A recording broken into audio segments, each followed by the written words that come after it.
Clockwise, a time-telling tale by Sarah Pinto.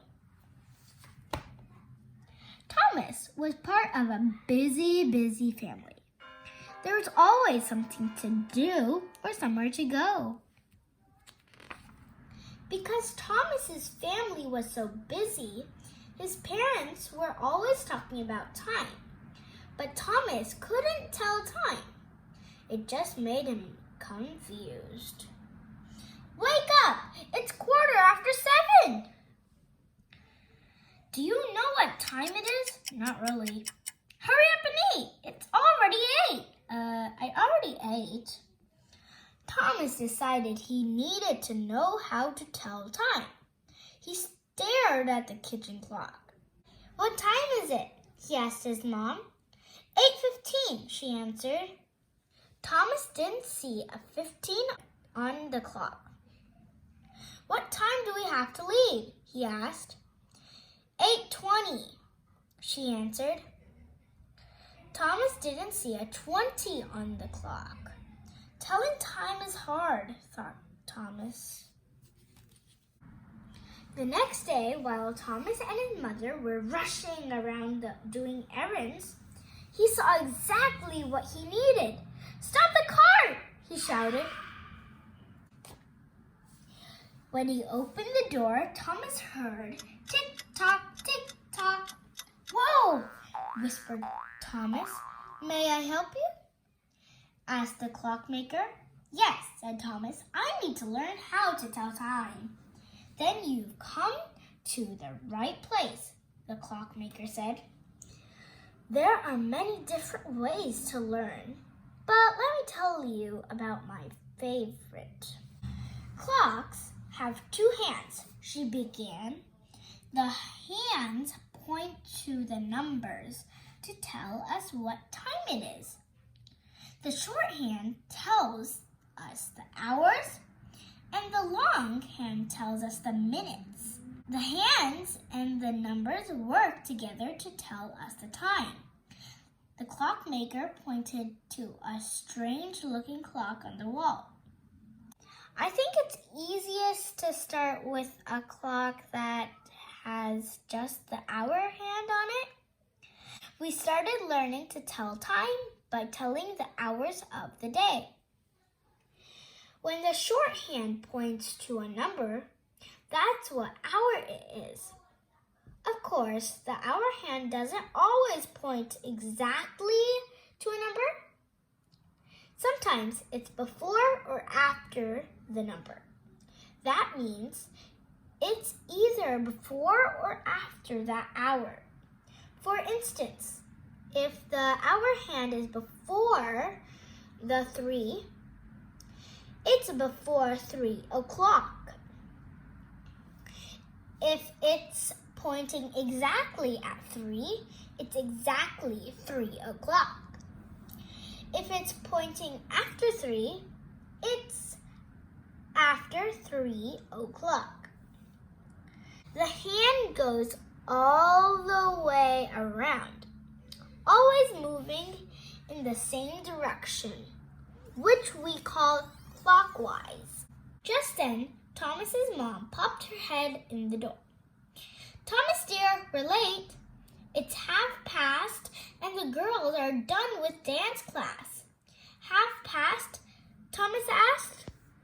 The way people talk about time can make it very confusing, said the clockmaker. So for now, let's keep it simple. Learn the hours first. Then you can tackle the minutes. Confusing.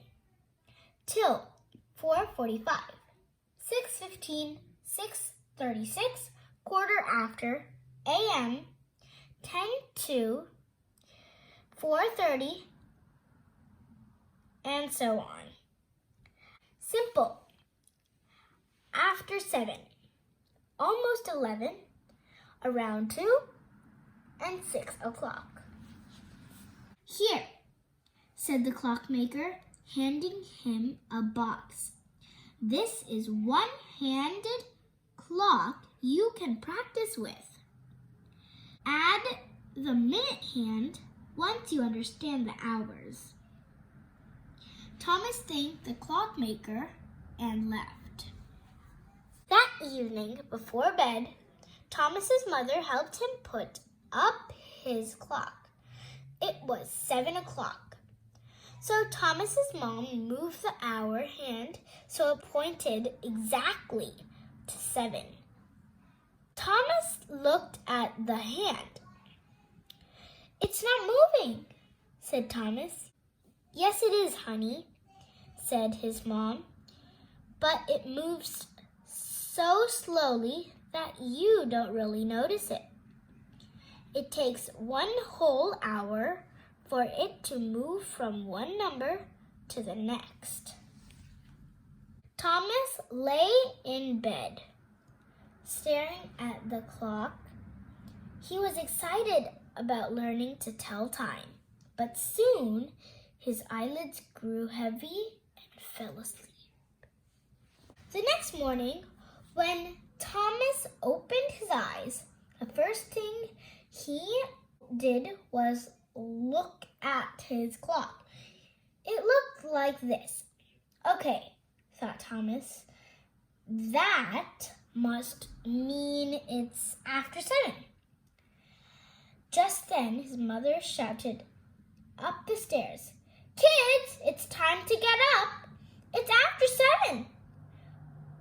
"Oh, good," thought Thomas. "This is working."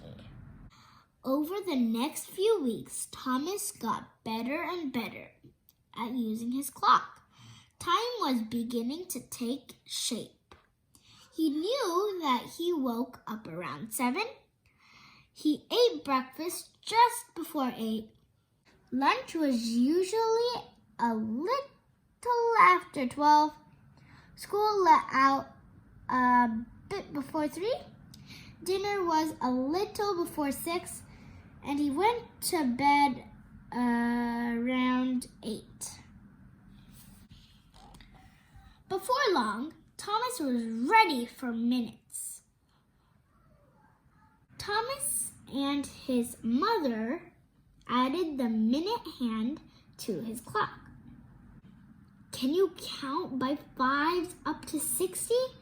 His mother asked. "Sure," said Thomas. "Why?"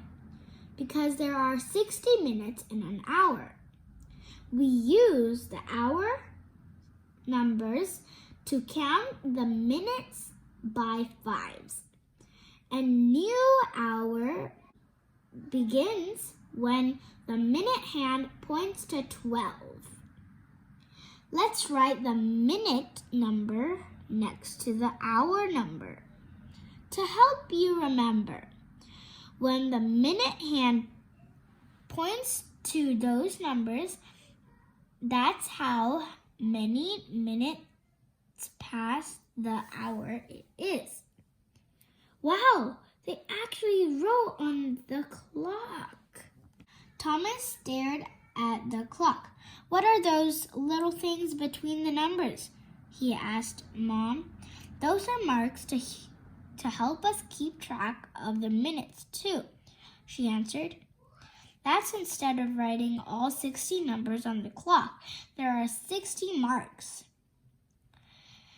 There is a number for every 5 marks. So when the minute hand points to one of these marks, we just look at the big number closest to it. That helps us figure out the exact minute." They practiced by moving the minute hand clockwise around the clock. 9:54, 11:15, 12 o'clock, 8:30, and 5:19.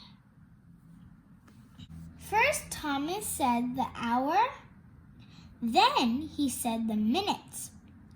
When the minute hand reached the 12, he always said, "o'clock." When the minute hand reached the 6, he could say it was half past the hour, because the minute hand had gone exactly halfway around the clock. Now Thomas could keep track of minutes too. He figured out that if he did certain things at certain times, he could get downstairs by 7:30. About 7:10, wake the girls. 7:15, hit the bathroom. Just at 7:25, downstairs by 7:30. Thomas loved the feeling that telling time gave him. Master of his own destiny, commander of his own ship. On time for breakfast. Thomas's family was still a busy one, but now Thomas had time on his side. And that was a great feeling. Hurry up, kids. We have to leave at 8:20. Hey, we have 5 minutes. Can you tell the time? What's this one? What's that one? What's that one? Or what's that one?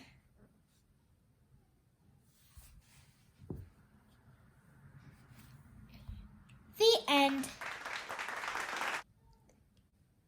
Thank you for watching this video.